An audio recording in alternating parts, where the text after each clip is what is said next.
Dhaka city of Akhiruzzaman. আমি ঢাকাকে অন্যভাবে দেখি, যারা ঢাকায় থাকেন তারা হয়তো এভাবে দেখেন না।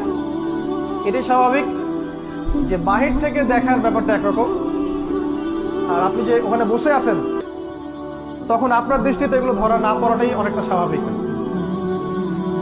মেজর কয়েকটা পয়েন্টস বলবো আমি, কারণ সবগুলো বলার সময় আমরা খুব পাবো না।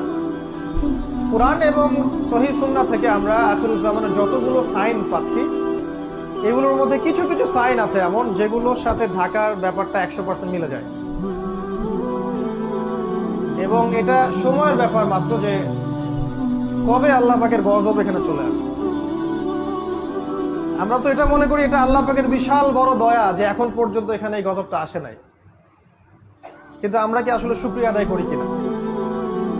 আমার দৃষ্টিতে ধরা পড়ে যে ঢাকা, যদি আমরা এখন অন্য জায়গায় বসে আছি, বাট এই লেকচারটা ঢাকাবাসীর জন্য স্পেশালি, এবং ঢাকার মতো যতগুলো শহর আছে এই সারা বিশ্বে, বস্তুবাদী শহর, মেটেরিয়ালিস্টিক, যেখানে সময় খুব দ্রুত পাস করে, মানুষের জীবনযাত্রার লাইফ লেন খুব ফাস্ট অফ লাইফ, মানুষ পাশবিক জীবনযাপন করে, যেখানে বিশ্বাসের কোনো মূল্য নাই, যেখানে প্রতারণার ছড়াছড়ি, যেখানে আবেগ অনুভূতিগুলো ঠুনকো হয়ে গেছে, পারিবারিক বন্ধনগুলো ভেঙে যায়, হৃদ্যতা ভালোবাসাগুলো নাই, সবার মধ্যে একটা যেন অবিশ্বাস, এই না জানি এ আমাকে ঠকিয়ে দেয় কিনা, একটা আনস্যাটিসফাইড জেনারেশন এবং আনস্যাটিসফাইড সিভিলাইজেশন, অসন্তুষ্ট, কোনো কিছু কেন সন্তুষ্ট না, ইল্লা মাশা আল্লাহ, কিছু মানুষের বাইরে, সেটা আমি আলাদাভাবে বলছি, আমি ওভারঅল বলছি।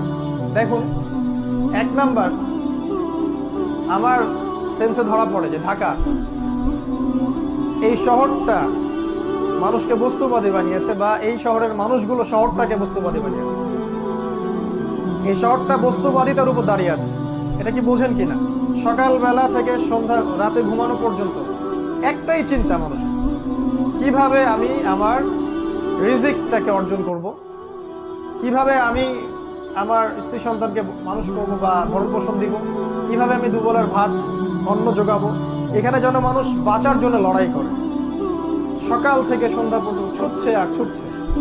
ছোটার স্পিডটা দেখতে আপনাকে ওই যে ওভার ক্রসিং গুলো আছে উপরে উঠতে হবে একটু কষ্ট করে, এবং একটু রিল্যাক্স মুডে আপনি দেখবেন কিভাবে মানুষ ছুটছে, কোথায় জানি মানুষ ছুটছে, মনে হচ্ছে মানুষ জান্নাতের দিকে ছুটছে।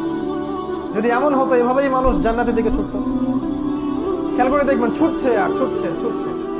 এই ভোর থেকে শুরু হবে রাত 12টা 1টা 2টা 3টা পর্যন্ত। ঢাকায় যেন কখনো রাত হয় না, 24 ঘন্টায় দিন।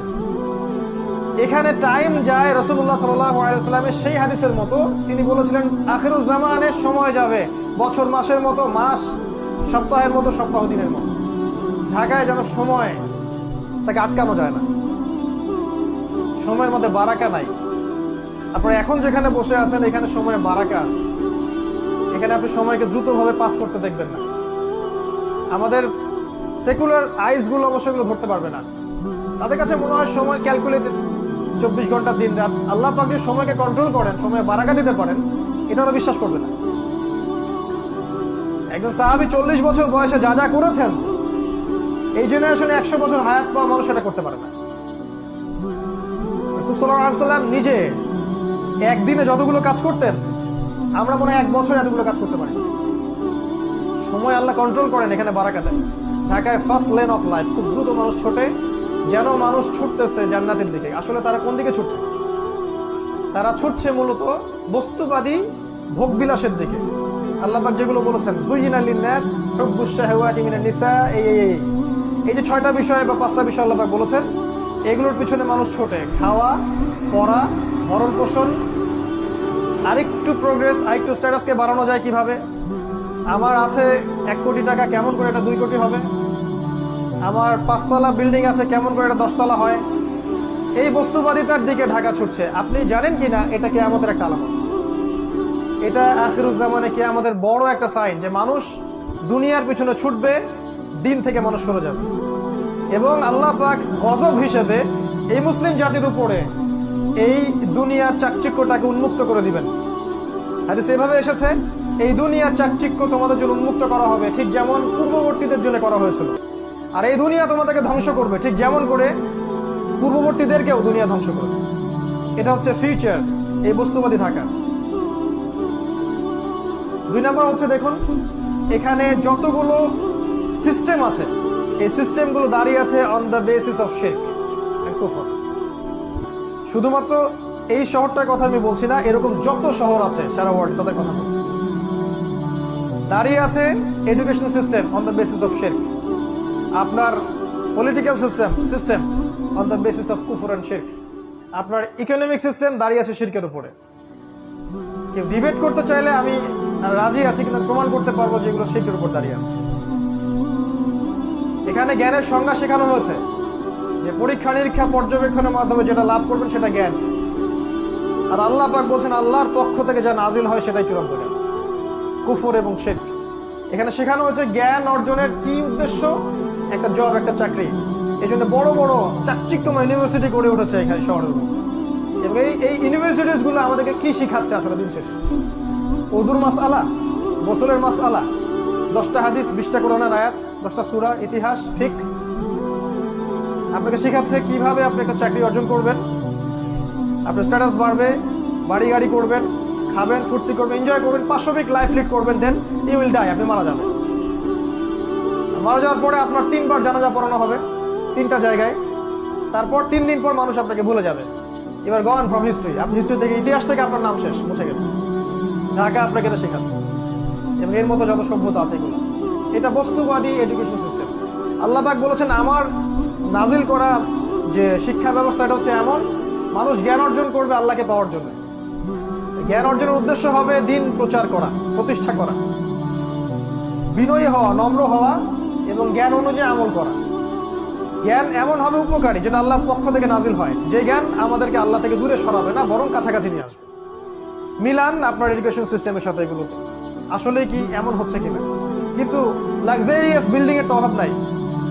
ব্যাঙের ছাতার মতো লক্ষ লক্ষ প্রতিষ্ঠান আপনার শহরে, কয়টা প্রতিষ্ঠান আপনাকে আল্লাহর দিকে নিয়ে আসতেছে? এডুকেশন সিস্টেম দাঁড়িয়ে আছে শিরকের উপর।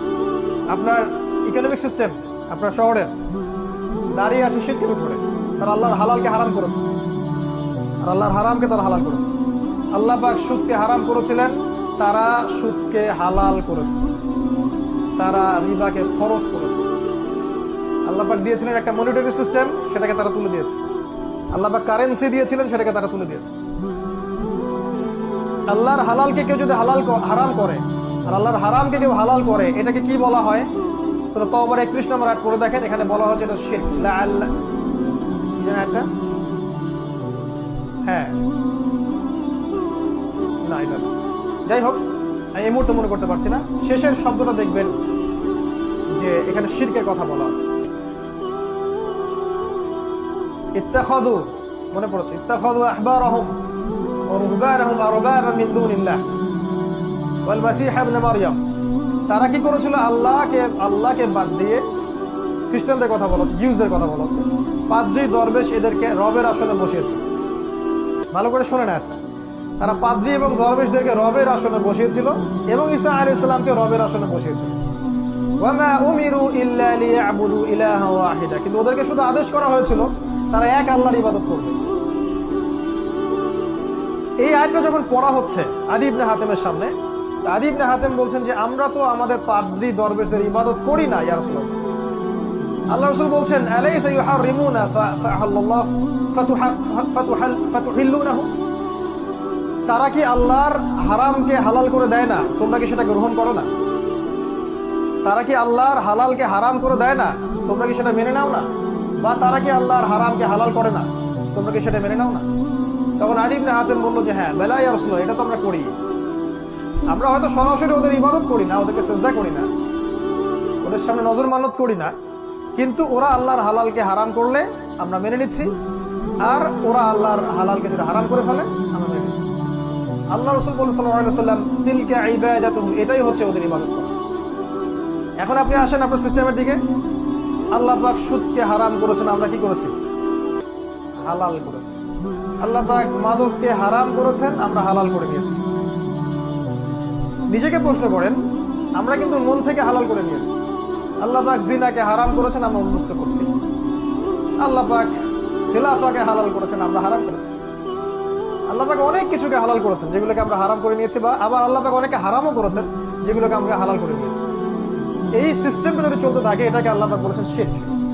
ওয়া উমিরু ইল্লা লিয়াবুদু ইলাহা ওয়াহিদা লা ইলাহা ইল্লা হু সুবহানাহু ওয়া তাআলা আম্মা ইউশরিকুন। এই কথাটা বলতে যাচ্ছিলাম, আম্মা ইউশরিকুন, তারা যে শিরক করছে আল্লাহর সাথে, এখান থেকে আল্লাহ পাক পবিত্র। তার মানে এই কাজটাকে আল্লাহ পাক শিরক করেছেন।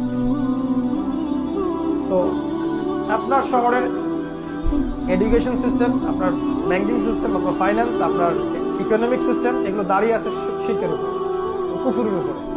এর জন্য আপনি একা দায়ী নন, এর জন্য আমাদের রাষ্ট্র দায়ী নয়, এর জন্য আমাদের শুধু এই ওলামায়ে কেরাম বা আমরা যারা সাধারণ জনগণ আমরাই দায়ী নই, ব্যাপারটা এমন নয়। আমাদের দোষ আছে, কিন্তু বড় দোষটা অন্য কারো, যাদের দিকে আমাদের চোখ নাই। আমাদের চোখটা হচ্ছে আপোষের ইখতিলাফগুলোর দিকে আমাদের চোখটা বেশি আর কি। কিভাবে আমরা আমাদের মধ্যে ইখতিলাফ করে মারামারি কাটাকাটি করে বিভক্ত হবো, এইদিকে চোখটা আমাদের বেশি। বড় যে মূল এনিমি, ওর দিকে আমাদের চোখটা কিন্তু আসলে নাই। তো এটা আপনার ঢাকা। আরো আছে আপনার ঢাকার পলিটিক্যাল সিস্টেম, দাঁড়িয়ে আছে অন দ্য বেসিস অফ শিরক। শুধু এই শহরের না, পুরো ওয়ার্ল্ড ওয়াইড, গ্লোবালি।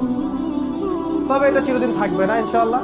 এটা একসময় ছিলও না, একসময় থাকবেও না। মাঝখানে একটা সময় আপনি পাবেন। এক সময় ছিল খেলাফা, আর পৃথিবীর শেষও হবে খেলাফা দিয়ে। এই উম্মতে মুহাম্মাদির স্টার্টিংটা ছিল খেলাফা দিয়ে। খেলাফা নিশ্চয়ই বুঝি আমরা, এমন স্টেট যেটা যার মালিক আল্লাহ, এমন স্টেট যে রাষ্ট্রের প্রত্যেকটা বিষয়ের ফয়সালা হবে আল্লাহর বিধান অনুযায়ী, এমন স্টেট যেখানে আল্লাহ হচ্ছে আল আকবর, আল্লাহ হচ্ছে আল মালিক, মানুষ জনগণ আল মালিক আল আকবর নয়, বরং আল্লাহর দাসত্বের অধীনে প্রত্যেক মানুষ স্বতন্ত্র স্বাধীন। খেলাফা স্টেট এক সময় ছিল, উমর ইবনে খাত্তাবের যুগে, আবু বকর সিদ্দিকের যুগে, উসমান আলী, এই সময় ছিল, এখন নাই। একটা সময় আবার আসবে। কে আনবে, কিভাবে আসবে, এটা জানতে হলে আপনি আখিরুল জামান স্টাডি করেন, পাবেন ইনশাআল্লাহ। আমরা জানি যে এই পৃথিবীর শেষটাও হবে খেলাফা, এবং এই পৃথিবীতে মানব জাতির যে ইতিহাস, এটাও শুরু হয়েছিল কিন্তু খেলাফা নিয়েই। ওয়াইয কুলনা লিল মালায়েকা ওয়াইয ক্বালা রাব্বুকা লিল মালায়েকা ইন্নী জাa'ইলুন ফিল আরদি খলিফা। ওই যে খলিফা আদম আলাইহিস সালাম, তারপরে আপনার দাউদ আলাইহিস সালাম, সুলাইমান আলাইহিস সালাম, মুহাম্মদ সাল্লাল্লাহু আলাইহি ওয়াসাল্লাম, তারপরে সাহাবায়ে কেরাম, আবারও শেষটা হবে ঈসা ইবনে মারইয়ামের হাতে। ঈসা ইবনে মারইয়ামের হাতেই শেষ হবে, তিনিও হবেন কিন্তু খলিফা। কিভাবে আসবে, কিভাবে হবে, এটার জন্য আপনারা অপেক্ষা করতে থাকেন। সময়, টাইম উইল এক্সপ্লেইন এভরিথিং। সময় সব ব্যাখ্যা করে দিবে, কাউকে কিচ্ছু করতে হবে না, এটা আল্লাহর দায়িত্ব, আল্লাহ করে দিবে। কার দ্বারা করাবেন, কিভাবে করাবেন, এই প্ল্যান আল্লাহর কাছে আগে থেকেই করা আছে। আল্লাহ পাকের লাউহে মাহফুজে আগে থেকেই লেখা আছে যে দাজ্জালকে খুঁজতে যাওয়া সেই 10 জন ঘোড়সাওয়ারের বাবার নাম কি, তাদের নাম কি, তার বাবার নাম কি, সবকিছু রিটেন করা। এত উদ্বিগ্ন হওয়ার কিচ্ছু নাই যে এখন আমাদের অবস্থা কেন এরকম, কিছুই হচ্ছে না, এত উদ্বিগ্ন হওয়ার কিচ্ছু নাই। এটা শেষ হবে খেলাফত। এখন যে অবস্থাটা আপনি আছেন, এটা শিরকের উপর দাঁড়িয়ে আছে। যারা দাঁড়িয়ে রেখেছে, দাঁড় করিয়ে রেখেছে, তাদের প্রতি নসিহত করা ছাড়া আমাদের কোনো আসলে কাজ নাই এই মুহূর্তে। আমরা দুর্বল, আর এটা আমাদের জন্য শোভাও পায় না যে আমরা তাদের পক্ষে বিরুদ্ধে এমন কিছু করবো যেটা আমাদের শক্তি নেই। আমরা নাসিহা করতে পারি, তারা যদি রিসিভ করেন আলহামদুলিল্লাহ, রিসিভ না করলে তাও আলহামদুলিল্লাহ, অ্যাটলিস্ট আপনি আপনার দায়িত্ব পালন করুন। কারণ প্রত্যেকেই তার কর্মফল ভোগ করবে। এটা নিয়ে আপনাকে উদ্বিগ্ন হওয়ার কিছু নাই। আপনাকে আল্লাহর জায়গায় গিয়ে কাউকে শাসন করতে হবে, আল্লাহ সব করে দিবেন ইনশাআল্লাহ। অপেক্ষা করতে থাকেন। আপনি যাবেন সামনে এই শহরের দিকে, দেখবেন এখানে আছে মাদকের ছড়াছড়ি। আপনার শহরে, পুরো শহর জুড়ে মাদকের ছড়াছড়ি। এমন এমন মাদক আপনার শহরে আছে যেগুলো হয়তো বাংলাদেশে অন্য কোনো জায়গায় নাই। এবং এলিট সোসাইটির মানুষরা মাদক খাচ্ছে, তাদের ইয়াং জেনারেশন, তাদের বাচ্চা কাচ্চা, ছোট ছোট বাচ্চা, 8-9-এ পড়া বাচ্চা, 5-6-এ পড়া বাচ্চা। এমন এমন মাদক যেগুলো আজকে থেকে 100 বছর আগে কল্পনাও করে নাই। গতকালকে একটা নিউজ দেখলাম, নতুন একটা মাদক, মেয়ের সাথে সাথে সে রিকশাওয়ালার কাছে মাছ চাওয়া শুরু করছে, পরে নিজের গলায় নিজেই দাও দিয়ে কোপ দিছে। কি মাদক এটা আসতেছে, আর নতুন নতুন কত কি যে আসবে আল্লাহ ভালো জানেন। নবী সাল্লাল্লাহু আলাইহি ওয়াসাল্লাম বলে গিয়েছিলেন, আখিরুজ জামানে মাদক মানুষ সেবন করবে হালাল মনে করে সেবন করবে। হারামই মনে করবে না, যেটা হারাম। এটা আপনার শহর। এরকম শহর বাংলাদেশে কয়টা আছে আপনি খেয়াল করে দেখেন। অন্যান্য কান্ট্রিগুলোতে আছে অবশ্যই, এবং ওগুলো ছোঁয়া লাগছে। আপনি দেখেন, আপনার শহর মানেই জিনা, আপনার শহর মানেই জিনা।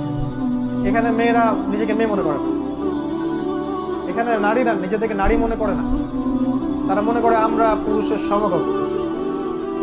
আল্লাহ পাকের দেয়া অধিকারের চাইতে পশ্চিমাদের শেখানো অধিকার ওদের কাছে বেশি পছন্দ, এবং এই বিষয়গুলো ওদেরকে জিনার দিকে নিয়ে আসছে। ওপেন ওপেন জিনা, বিবাহ বহির্ভূত রিলেশনশিপ, আপনার এই যে গার্লফ্রেন্ড বয়ফ্রেন্ড সংস্কৃতি, আপনার যে কো এডুকেশন, আপনার চাকরির ক্ষেত্রে কো এডুকেশন, একসাথে যাচ্ছি আসতেছি বাসে রাশন হাস, এগুলো যেন সয়ে গেছে আর কি, সয়ে গেছে। একটা পর্দাশীল মেয়েও বাসে উঠে গেল, পাবলিক বাসে, চারদিক থেকে পুরুষ ওকে ধাক্কা দিচ্ছে, ওর কাছে কিছু মনে হচ্ছে, নর্মাল হয়ে গেছে।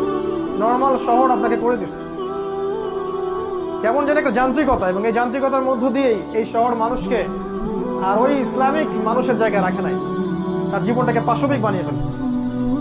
জিনা এভরিওয়্যার, আপনি দেখবেন শপিং মলে জিনা, রাস্তায় জিনা, স্কুল কলেজ ইউনিভার্সিটিতে সব জায়গায় দেখবেন জিনাকে প্রমোট করা হয়। এবং তাদের যে গেট আপ, যে ড্রেস আপ, যে এইটাই রাসূল সাল্লাল্লাহু আলাইহি ওয়াসাল্লাম বলেছিলেন যে শেষ জামানায় এমন এক শ্রেণীর মেয়ে বের হবে, নিসাউন কাসিয়াতুন আরিয়া, যারা কাপড় পরেও নগ্ন হয়ে ঘুরবে। এটার এক্সাম্পল কিন্তু সাহাবীদের যুগে আমরা দিতে পারতাম না, এখন দিতে পারি। তারপরে কিছু মানুষ বলবে না না না, এখনো 1000 বছর বাকি আছে, কেমন অপেক্ষা করতে থাকেন 1000 বছর।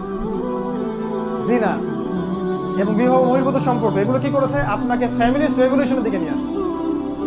এখানে সম অধিকারের নামে দেখবেন মেয়েদেরকে পণ্য বানানো হয়েছে বিউটি কন্টেস্টের মাধ্যমে। এই যে মিউজিক, এই বিউটি কন্টেস্ট, এই যে মিডিয়া, এই যে গ্ল্যামারাস ব্যাপার স্যাপার, এগুলোতে নারীকে নারীর জায়গায় রাখা হয় নাই, তার সবকিছু উন্মুক্ত করা হয়েছে।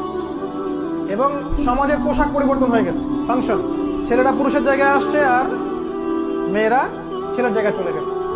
একটা মেয়ে সকালবেলা উঠতেছে, এই জ্যাম ফেস করে সে অফিসে যাচ্ছে, সব কিছু কাজ গোছায়, সে আবার 8-10টায় ব্যাক করছে। এই মেয়েকে আবার রান্না করতে হচ্ছে এই শহরে। এখানে বিবাহের সম্পর্কগুলো কোথায়?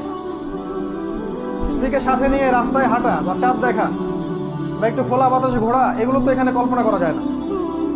তার কোলে মাথা রেখে কোরআন তেলাওয়াত করা, এটাই শহরে সম্ভব হয়।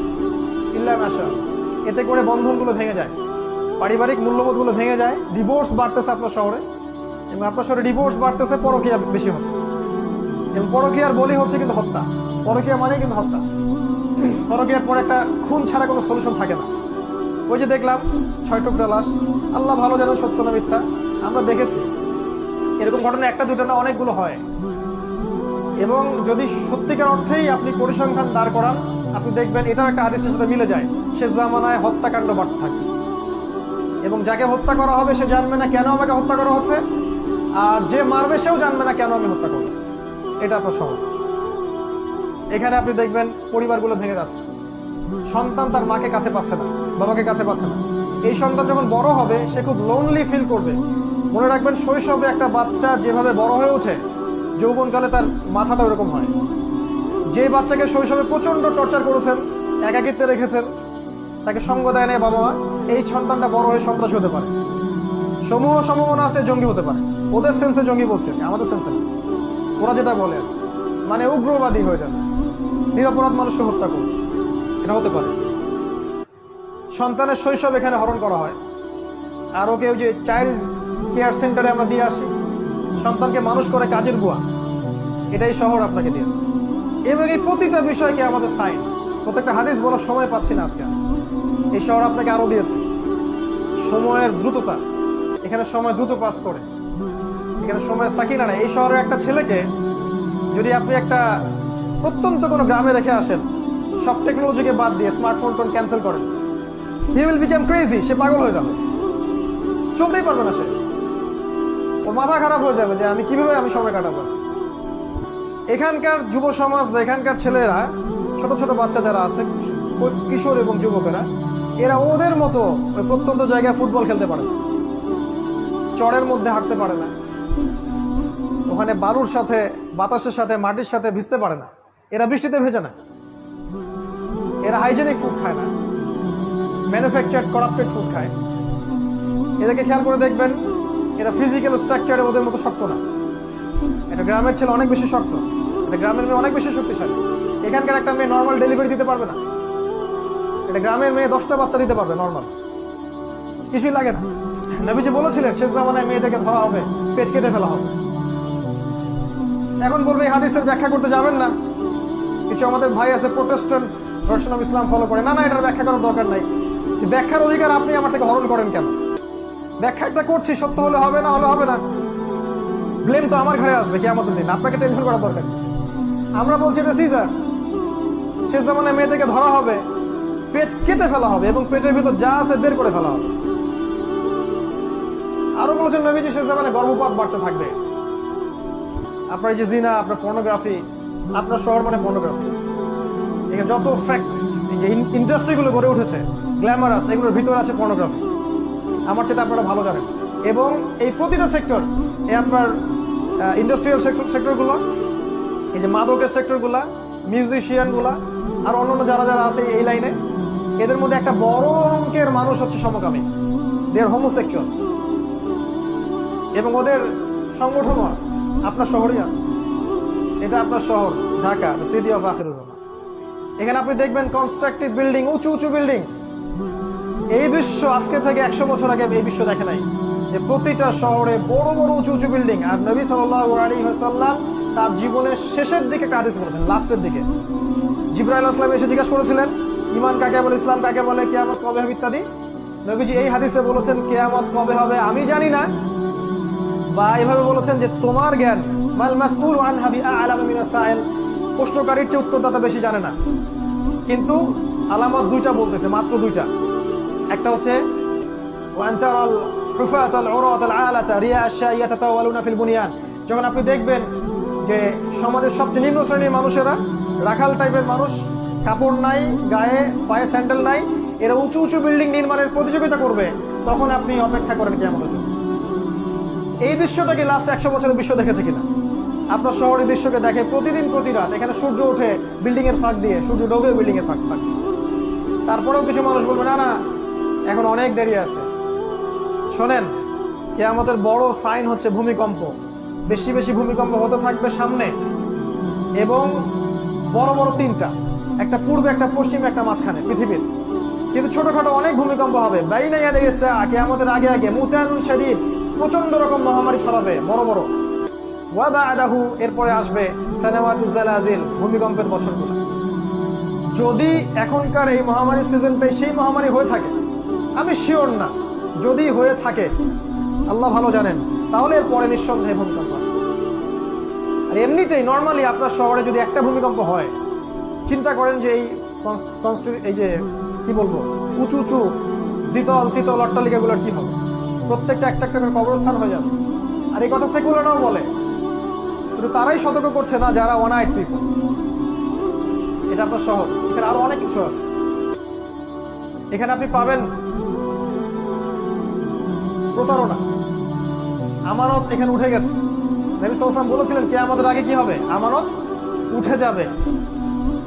খায়েনকে বলা হবে আমানতদার, আর আমানতদারকে বলা হবে খায়েন। এখানে সব সত্যবাদী ব্যক্তিকে মিথ্যাবাদী বলা হয়, আর এখানে সব মিথ্যাবাদীকে সত্যবাদী বলা হয়। আর এই কাজটা কে করে? এই কাজটা মিডিয়া করে। এখানে প্রত্যেকটা মিডিয়ার মধ্যে দিয়ে ছড়ানো হয় নগ্নতা, অশ্লীলতা, কোনো কোনো ক্ষেত্রে মিথ্যা সংবাদ, যেটা মানুষকে ব্রেইন ওয়াশ করে। এবং অলরেডি এই পুরো এই সিভিলাইজেশন যেটা আছে ওয়ার্ল্ড ওয়াইড, এটা ব্রেইন ওয়াশ। আজকে থেকে 70 বছর আগে ইসরায়েল প্ল্যান করেছিল সারা বিশ্বের মানুষকে ব্রেইন ওয়াশ করে দিবে, তারা যেন সত্য মিথ্যার মানদণ্ড খুঁজে না পায়। 70 ইয়ার্স হয়ে গেছে আজকে থেকে। দে আর সাকসিড। আপনার শহরে দেখবেন প্রতারণা, জালিয়াতি, বাটপাড়ি, চুরি, ছিনতাই, রাহাজানি, প্রত্যেকটা ইন্ডিভিজুয়াল যেগুলো কিয়ামতের আলামত। আমি বলছি না যে আলামতগুলো আগে কখনো ছিল না, এখন যেভাবে এসেছে এইভাবে কখনো ছিল না। এছাড়াও আরো বড় বড় কিছু আছে। আপনার শহরে আছে জায়নিস্ট মুভমেন্ট। আপনার শহর জায়নিস্ট মুভমেন্টের বেস। আপনার শহর থেকে প্রত্যেক গ্রামে জেলায়, যা রুট লেভেল পর্যন্ত ইসলাম বিরোধী সব মতবাদগুলোকে প্রচার করা হয়।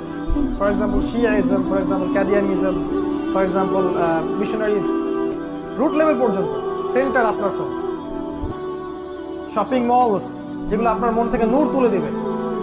10 দিন ইতিকাফ করেন রমাদান মাসে, ইতিকাফ করে একটা শপিং মলে যান, চায়না টাউনে চলে যান, আপনার নূর চলে যান। আর যদি এই মলস গুলোতে যাওয়া আসা করতে করতে আপনার কাছে মনে হয় এটা স্বাভাবিক, তাহলে নূর আর আপনার ভিতরে নাই। বুঝতে পারবেন নূর কি।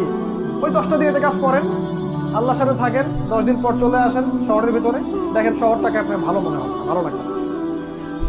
এছাড়াও এখানে আছে আপনার অ্যান্টিসেমিটিজম, মানে ধর্মীয় বিদ্বেষ ছড়ানোর ব্যাপার স্যাপার। এটা কিছু মানুষ পরিকল্পিতভাবে করে, কিন্তু আমরা কিন্তু সব ধর্মের মানুষ একসাথে থাকতেই চাই, সম্প্রীতির সাথে, হৃদ্যতার সাথে, ভালোবাসার সাথে। কিছু মানুষ ভিতর থেকে একটা কাজ করে, অ্যান্টিসেমিটিজম। তারা চায় যে এর মধ্যে বিভক্তি সৃষ্টি হোক এবং মানুষ আপোষে লড়াই করে নিজেরা ধ্বংস হয়ে যায়। এছাড়া এখানে আছে উম্মার বিভক্তি।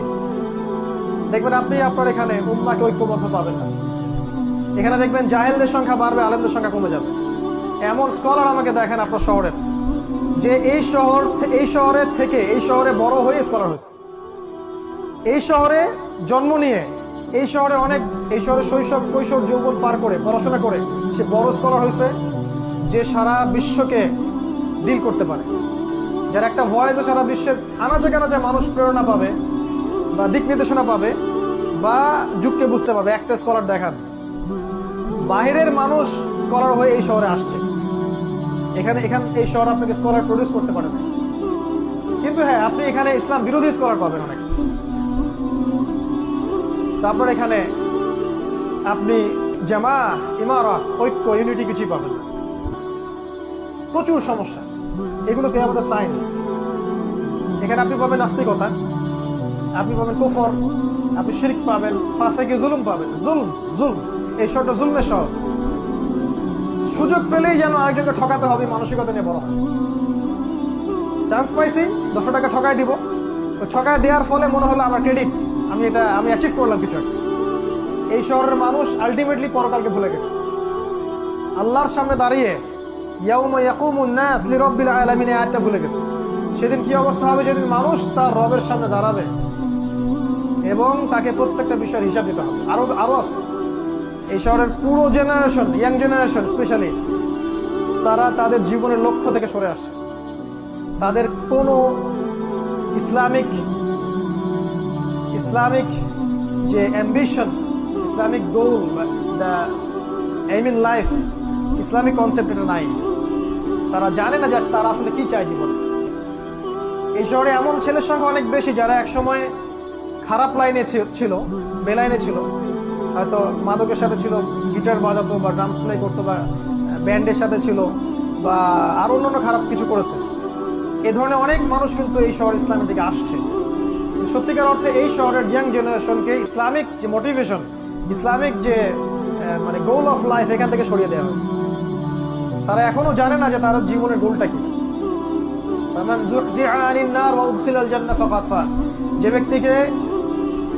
যে ব্যক্তিকে পুলসিরাতের মধ্যে পার করে দেওয়া হবে, জান্নাতে প্রবেশ করানো হবে, জাহান্নাম থেকে বাঁচানো হবে, এই ব্যক্তি সফল। এই শহর আপনাকে এই সাফল্যের ডেফিনেশনটা ভুলিয়ে দিয়েছে। ডেফিনেশন অফ সাকসেস এইটা, যে আমরা জাহান্নাম থেকে বাঁচবো, জান্নাতে প্রবেশ করবো। এই শহর আপনাকে ভুলিয়ে দিয়েছে যে আপনার জীবনের সাফল্যের ডেফিনেশনটা কি।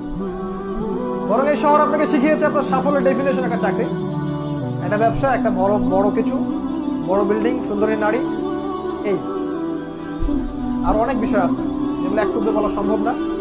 শেষ করছি, শেষের দিকে আসছে। এখানে প্রাকৃতিক বিপর্যয় আছে, পরিবেশটা ন্যাচারাল নাই। এখানে আমরা মুক্ত বাতাসে শ্বাস নিতে পারি না। এখানকার পানি আস্তে আস্তে লেয়ার নিচে নেমে যাচ্ছে। যদি আমরা বলি এটাও দলিল আছে কোরআন সুন্নাহয়, বলবে যে এরা পাগল হয়ে গেছে। এগুলো থাকতে পারে। সূরা মুলকের শেষের একটা পড়েন, কুল আরাআইতুম ইন আসবাহা মাউকুম গাওরা ফামান ইয়াতিকুম বিমাইন মাইন। ভেবে দেখো হে মানব জাতি, কোনদিন যদি সকাল করে দেখো যে পানির স্তর নিচে নেমে গেছে, কোন সেই ইলা আছে বা কে আছে তোমাদেরকে সুপেয় পানি, প্রবাহিত পানি এনে দিবে? পুরো বাংলাদেশে কোন সেটা শহর যেখানে পানির লেয়ার নিচে নেমে যাচ্ছে দিন দিন? মানুষের এখনো হুঁশ হয় না। ডেঞ্জার জায়গায় আমরা অবস্থান করছি। আমরা এখন শেষ করবো আর কয়েক মিনিটের মধ্যে ইনশাআল্লাহ।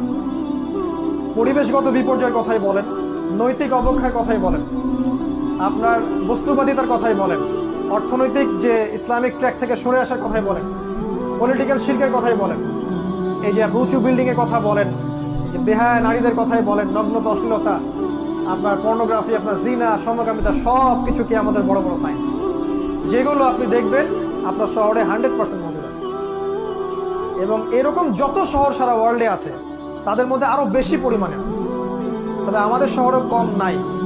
এই জন্য আমরা যখন এই শহরে প্রবেশ করি, ঢোকার সাথে সাথে মনে হয় যে আমরা ঢুকলাম in the city of Akhiruzzaman.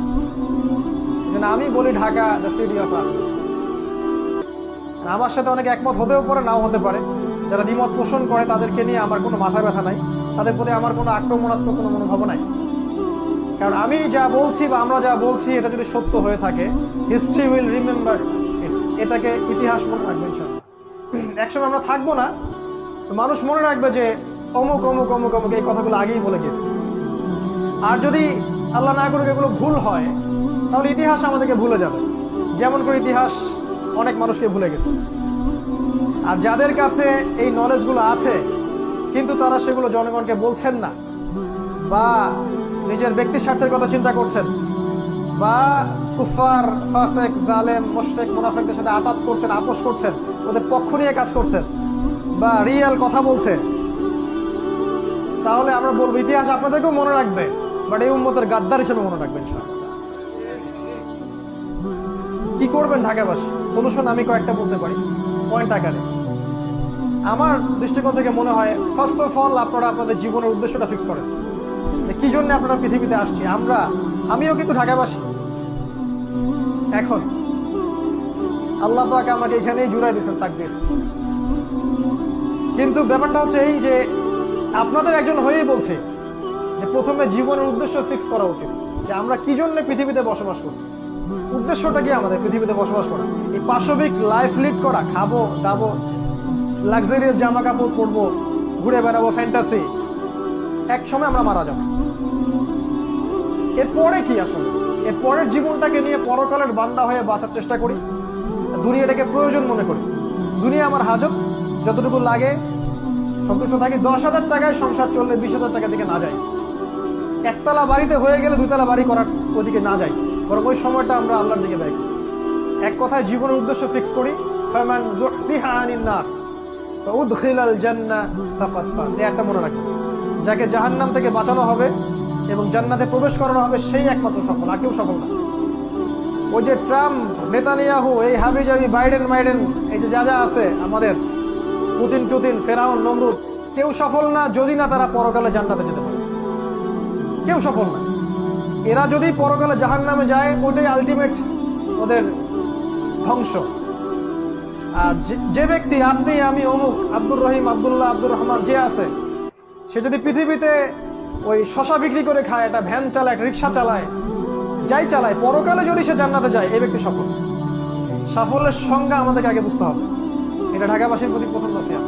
2 নম্বর হচ্ছে যে বস্তুবাদিতা ছাড়তে হবে। বস্তুবাদিতা মানে দুনিয়াতে আসক্তি, ডুবে থাকা। আলহাকুমুত তাকাসুর হাত্তা যুরতুমুল মাকাবির, এই কনসেপ্ট থেকে বের হতে হবে।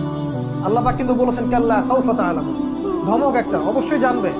সুম্মা কাল্লা সাউফা তা'লামুন, আবারও বলছি অবশ্যই জানতে পারবে। কাল্লা লাউ তা'লামুন ইলমাল ইয়াকিন, একবারে বিশ্বাস নিশ্চিত জ্ঞানের সাথে জানবে কবরে গেলে কোনটা আসলে কি ছিল।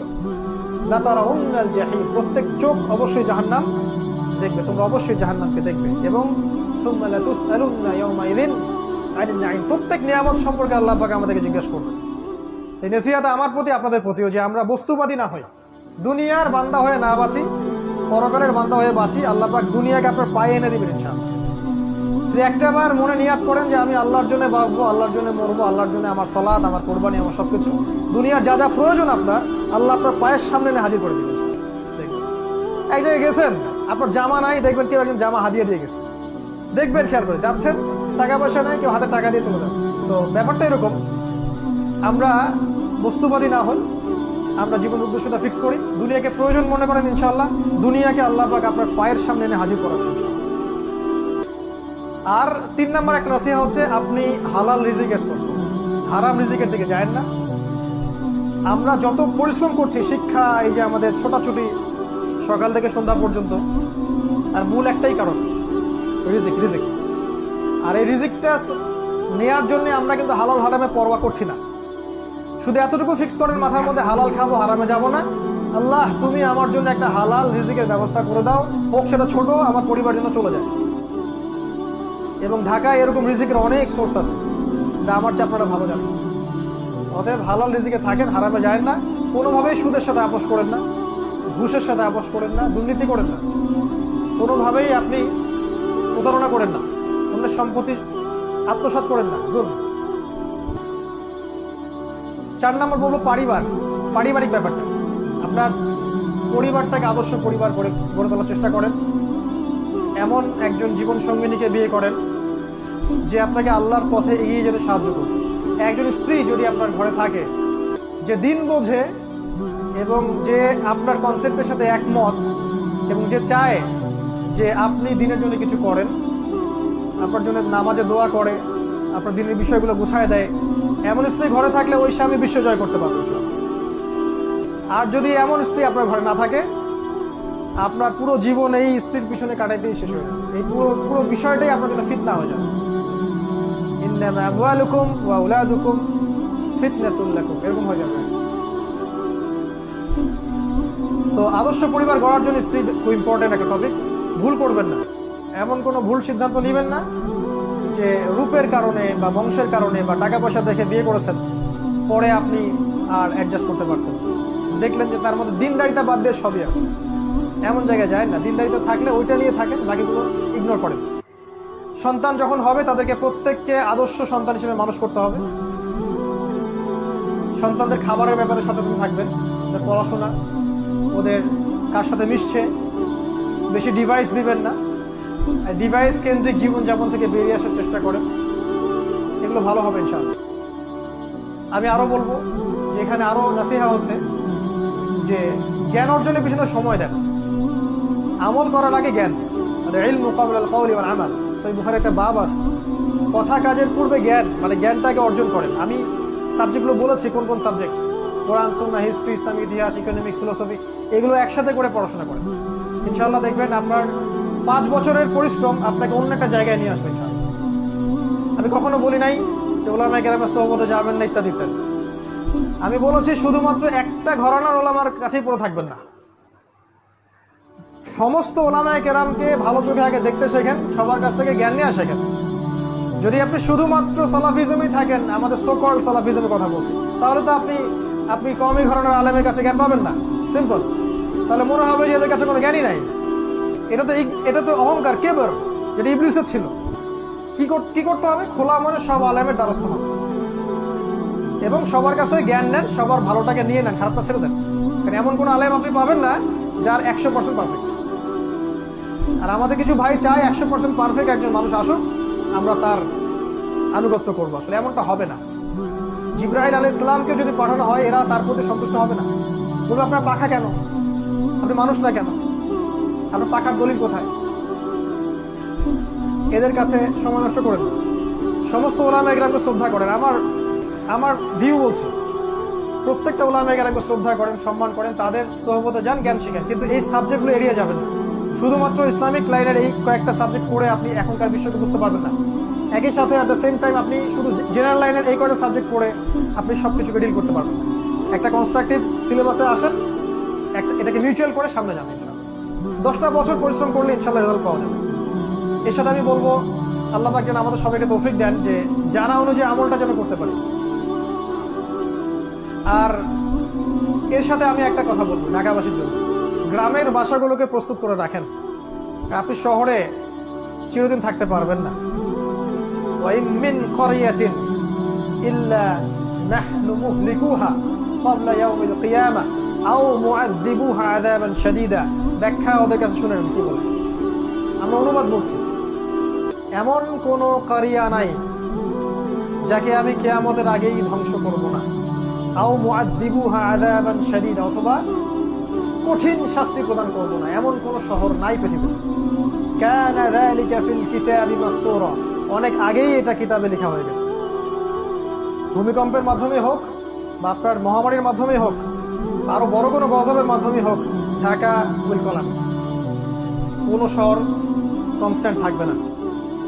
হিজরত, আপনার গ্রামের বাড়ি, আপনার এই যে সেখানকার কৃষিভিত্তিক অর্থনীতি, ভালো অর্গানিক ফুড, এগুলো তো অভ্যস্ত হন, ওখানে যাওয়া আসা শুরু করেন। ঢাকা আপনাকে ছাড়তে হতে পারে সামনে, ওয়ার্ন করছি আমি। এবং এরকম বড় বড় শহরগুলো, আর সবচেয়ে বড় কথা হচ্ছে যে এই শহরটা উৎপাদন কেন্দ্রিক নয়, আমদানি রপ্তানি কেন্দ্রিক। একটা মাল হামা সবকিছুকে ব্লক করে দিবে, এখানে যারা থাকবে তারা আফসোস করবে যদি আমরা এখান থেকে আগে লিভ করতে পারতাম। এটা প্রস্তুতি রাখেন। সর্বোপরি আল্লাহ পাক আমাদেরকে যতটুকু নিয়ামত দিয়েছেন, আমাদের জ্ঞান, আমাদের টাকা পয়সা, আমাদের স্ত্রী সন্তান, আমাদের এই যে জামা ইমারা, এগুলোকে দিয়ে দিনের খেদমত করার চেষ্টা করেন যতটুকু পারেন। সমসাময়িক বিষয়গুলো পড়েন, আগামীর জন্য প্রস্তুত থাকেন, এবং আপোষে ইখতলাফ না করে, যারা ইখতলাফ করে ওদেরকে ভুলে যান। আপোষে যারা ইখতলাফ করে না, মরম্মন জামা কনসেপ্টে বিশ্বাস করে, এই মানুষগুলোকে নিয়ে শান্তিপূর্ণভাবে মাক্কি জীবনে রাসূল সাল্লাল্লাহু আলাইহি ওয়াসাল্লাম যেভাবে এগিয়ে গিয়েছিলেন, আপনার এই শহরটা হচ্ছে কোনো বেটার জায়গা নয়, এইভাবে এগিয়ে গিয়ে আপনি একটা জামা বা একটা কমিউনিটি গড়ে তোলার চেষ্টা করুন। এটা খুব অভাব সারা দেশে।